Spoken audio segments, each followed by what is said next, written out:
Hello dear students, कैसे हो? आपका मेरे चैनल होम केमिस्ट्री क्लासेस पर स्वागत है। आज बात करने वाले हैं एस्टरिफिकेशन या एस्टरीकरण, जिसे हम लोग कार्बोक्सिलिक एसिड और एल्कोहल की जो प्रॉपर्टी है उस पर पढ़ते हैं। तो चलिए यहां पर बात करते हैं एस्टरिफिकेशन। जो एस्टरिफिकेशन होता है वह इस तरह से है कि अगर जो कार्बोक्सिलिक एसिड है, इनकी हम लोग बात कर ले रिएक्शन, तो इनकी रिएक्शन इस तरह से है कि अगर इस तरह से जो कार्बोक्सिलिक एसिड है, और कार्बोक्सिलिक एसिड का फार्मूला क्या होता है यहां पर, जो कि RC डबल बॉन्ड O, फिर इस पर जो कि जुड़ा रहता है OH, जिसे क्या बोला जाता है, कार्बोक्सिलिक एसिड। और इस कार्बोक्सिलिक एसिड का अगर रिएक्शन कराते हैं एल्कोहल के साथ, तो एल्कोहल को इस तरह से लिख दे R और OH, जो कि एल्कोहल है, और बता दे एल्कोहल के साथ साथ जो कि फिनाइल को भी लिया जा सकते हैं। तो इस एल्कोहल की पहचान इस तरह से R में हम लोग देश लगा दिए, तो ताकि ये पहचान रहे कि कार्बोक्सिलिक एसिड का R अलग है और इस तरह से जो एल्कोहल है उस पर जो R है वह अलग ग्रुप होता है। और इन दोनों का जब आपस में इस तरह से रिएक्शन कराया जाता है, जो कि एसिड कैटालिस्ट की उपस्थिति में, और एसिड कैटालिस्ट मतलब यहां पास जो हाइड्रोजन प्लस आयन देता हूं, और ऐसा एसिड जो कि इस तरह से साल्ट एसिड यानी कि H2SO4 या फिर HCl जो कि गैस है उसकी उपस्थिति में। अब HCl और सल्फ्यूरिक एसिड इस पर जो कि कैटालिस्ट की तरह काम कर रहे हैं, और यह कंपाउंड क्या है, एल्कोहल। जब आपस में रिएक्शन करेगा तब कंपाउंड यहां से जो कार्बोक्सिलिक एसिड है OH, और यहां से जो एल्कोहल है वह हाइड्रोजन इस तरह से H2O बाहर निकाल देगा। तब जो कंपाउंड बचता है वह इस तरह से RC, फिर से यहां पास डबल बॉन्ड O, और यहां से जो कि O और यहां पास R बच जाता है। और यहां से हमने क्या बोला था, H2O क्या है, निकला हुआ है। तब ये जो कंपाउंड बनाता है वह जो कि एस्टर बनाता है। तो एस्टरिफिकेशन यही होता है कि जब कार्बोक्सिलिक एसिड और जो एल्कोहल है वो दोनों आपस में अम्ल उत्प्रेरक की उपस्थिति में अभिक्रिया करके जब एस्टर का फॉर्मेशन कर ले, तब इस प्रोसेस को जो कि एस्टरिफिकेशन कहा जाता है। इसमें क्या हुआ है, यहां पास जो H2O हुआ है निकला, वह जो कि गुड लिविंग ग्रुप है। और लिविंग ग्रुप का मतलब होता है ऐसा ग्रुप जो प्रोडक्ट बनाने के लिए जल्दी बाहर निकल जाए। तो यहां पर जो H2O है वो क्या है, गुड लिविंग ग्रुप है। अब इस तरह से जो H2O है वह यहां पर जो सल्फ्यूरिक एसिड और HCl लिए हैं उसके वजह से यहां पास H2O बाहर निकलते हैं, क्योंकि जो सल्फ्यूरिक एसिड है इस तरह से या फिर HCl गैस है, वह एक जो कि डिहाइड्रेटिंग, इस तरह से डिहाइड्रेटिंग एजेंट होता है। और डिहाइड्रेटिंग एजेंट का जो काम है वह यही है कि H2O को जो कि बाहर निकाल दे। अगर इसकी एग्जांपल की बात कर ले तो इनकी एग्जांपल इस तरह से है, अगर यहां पर जो कार्बोक्सिलिक एसिड है तो कार्बोक्सिलिक एसिड ले लेते हैं एक CH3C डबल बॉन्ड O, फिर यहां पर OH जो कि एसिटिक एसिड है। अब इस एसिटिक एसिड का रिएक्शन करा देते हैं, यहां पास एसिटिक एसिड, इनका रिएक्शन करा दिया जाए कोई एल्कोहल ले ले, जैसे कि यहां पास एल्कोहल ले लेते हैं HO और CH3, और इस एल्कोहल का नाम जो कि मेथेनॉल है। और इस मेथेनॉल का जब एसिटिक एसिड के साथ पर यहां पास एसिड कैटालिस्ट की साथ रिएक्शन कराते हैं, देखिए ये रिएक्शन क्या, एक तरह से रिवर्सिबल रिएक्शन है। और इस तरह से जब आपस में रिएक्शन कर लेगा तब एसिटिक एसिड या कार्बोक्सिलिक एसिड का OH और एल्कोहल का जो हाइड्रोजन है वह बाहर निकल जाता है। इस तरह से यहां से H2O मॉलिक्यूल्स बाहर निकल जाता है। अब जो कंपाउंड क्या बचता है यहां पर, CH3, फिर क्या बचा है OH, या फिर कार्बन में डबल बॉन्ड ऑक्सीजन जुड़ जाता है, फिर OH बाहर निकला। अब ये डायरेक्ट इनके साथ जो कि जुड़ जाते हैं, फिर कंपाउंड क्या हुआ यहाँ से O और यहाँ पास CH3, इस तरह से जो कंपाउंड है वह जुड़ जाता है। देखिए अगर इस एल्कोहल की बात कर ले, जब हाइड्रोजन प्लस आयन दिया तब ऑक्सीजन पर क्या हुआ था, माइनस आयन हुआ, और यहां से OH जब बाहर निकला तब इस पर क्या है, प्लस चार्ज बन गया। तो इस कार्बोकेट आयन में न्यूक्लियोफाइल का जो कि सब्स्टिट्यूट हुआ, तब इस रिएक्शन को जो कि न्यूक्लियोफिलिक सब्स्टिट्यूशन रिएक्शन कहा जाता है, जिसे NS रिएक्शन भी लिख सकते हैं। और जो प्रोडक्ट बना है उस प्रोडक्ट का अगर नाम की बात कर ले तो ये क्या है, यहाँ पर साइड ग्रुप जुड़ा हुआ है, मेथाइल है, कार्बन की संख्या 1 2 को क्या बोला जाता है,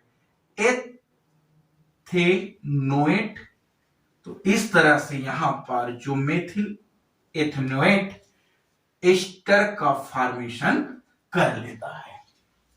अच्छा, इसका एक और नाम बोल सकते हैं, यहां पास मिथाइल एसीटेट, ये कंपाउंड का भी नाम है क्योंकि मिथाइल इधर है और यह एसीटेट एसिड से मिलकर बना हुआ है, तो मिथिल या मिथाइल एसीटेट इनका नाम है।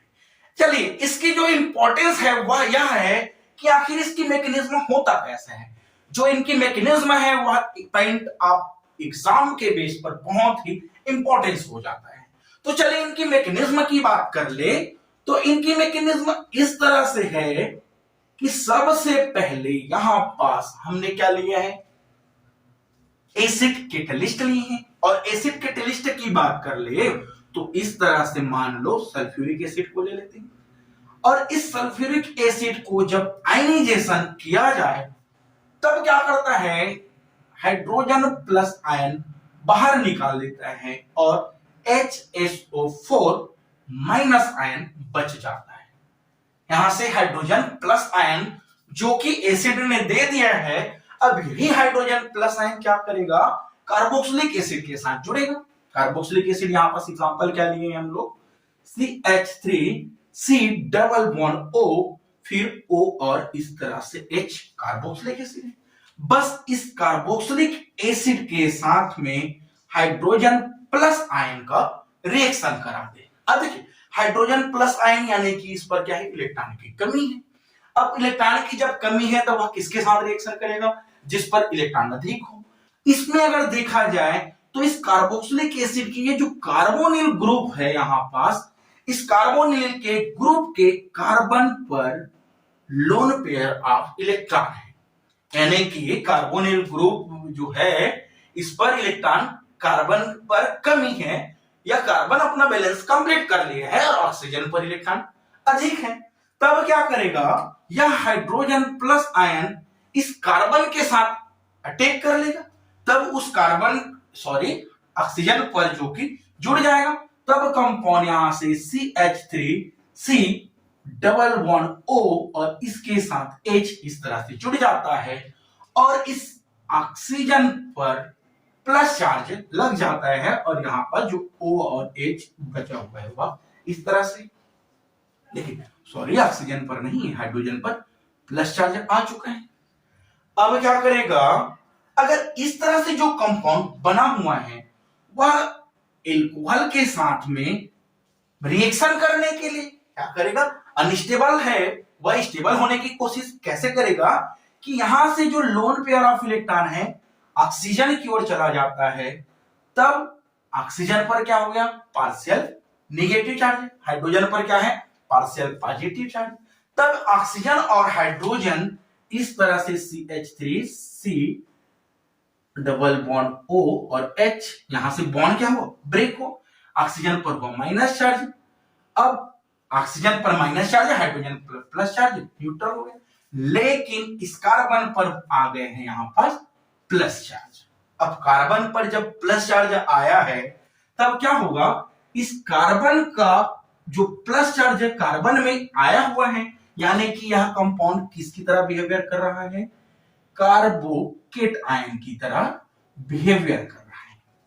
अब क्या करेगा, कार्बोकेट आयन जहां है इसका मतलब क्या है, कंपाउंड जो कि एक्टिविटी बढ़ा लिया है।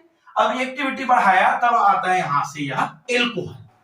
इस तरह से एल्कोहल की बात कर ले, ऑक्सीजन CH3 और इस ऑक्सीजन पर जुड़ा हुआ है हाइड्रोजन, एल्कोहल है यहां पर CH3OH एल्कोहल। अब यह एल्कोहल जो कि ऑक्सीजन पर क्या है, अभी भी लोन पेयर ऑफ इलेक्ट्रॉन है।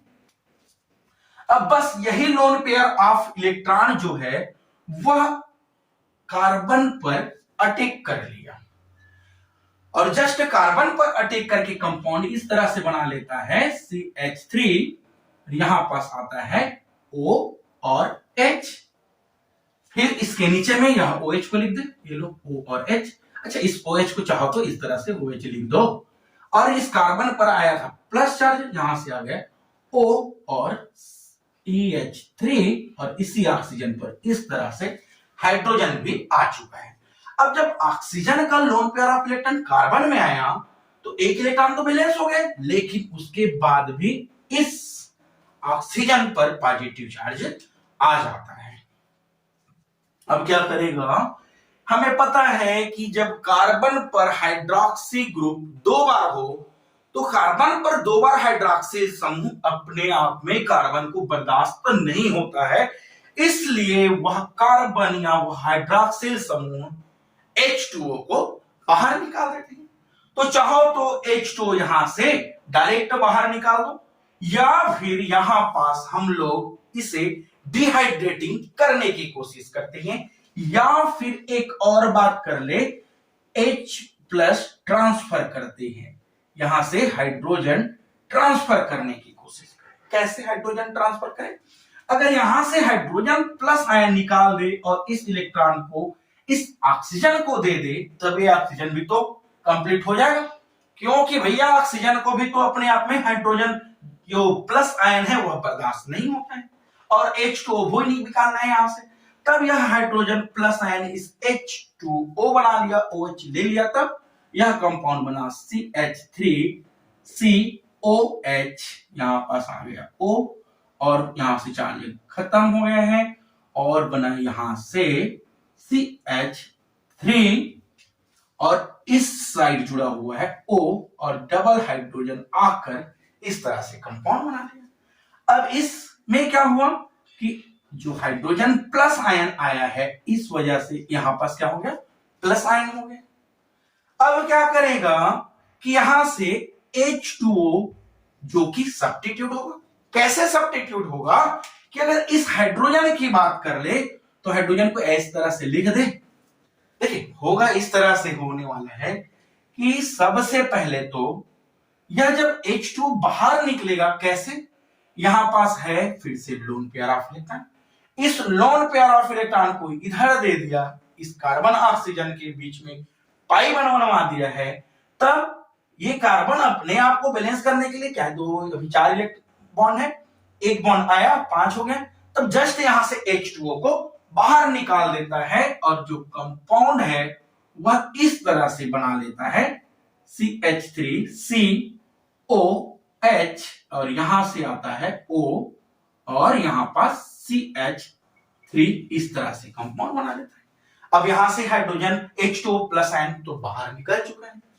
अब क्या हुआ है, यहां पास जब कार्बन तो यहां से H2O बाहर निकाल दिया था, तब यहां से इस कार्बन पर क्या हुआ है, फिर से पॉजिटिव चार्ज आ गया। अब देखिए कार्बन पर जब पॉजिटिव चार्ज आया है तब क्या करेगा, यहां से देखो ये जो कंपाउंड है एक तरह से एस्टर बना लिया है, लेकिन किस तरह से एस्टर, हाइड्रोजन प्लस आयन है तो इसे क्या बोला जाता है, प्रोटोनेटेड एस्टर कहा जाता है। अब यह प्रोटोनेटेड एस्टर क्या करेगा, हाइड्रोजन प्लस आयन बाहर निकाल देगा, और यहां पास जो बॉन्ड है उसको इस साइड दे देगा, जिससे कार्बन पर लगा हुआ पॉजिटिव चार्ज भी न्यूट्रल हो जाएगा, और compound CH3C double bond O, और यहां पास OCH3 कंपाउंड बना लेता है। और ये क्या बना है, फिर से अगर देखा जाए कंपाउंड में तो ये क्या बना है, यहां पास यहां से मिथाइल जुड़ा हुआ है, कार्बनिक की संख्या 1 2, जिसे एथेनोएट बना लेते हैं लोग, और इस तरह से मिथाइल एथेनोएट है, क्या है, एस्टर है, और हमको क्या बनाना था भैया, एस्टर बनाना था। तो इस तरह से यहां पास ये जो कंपाउंड है वह प्रोडक्ट का फॉर्मेशन कर लेता है, और प्रोडक्ट भी देखो यही बनाना था हमको। तो इस तरह से है इनकी मैकेनिज्म होता है।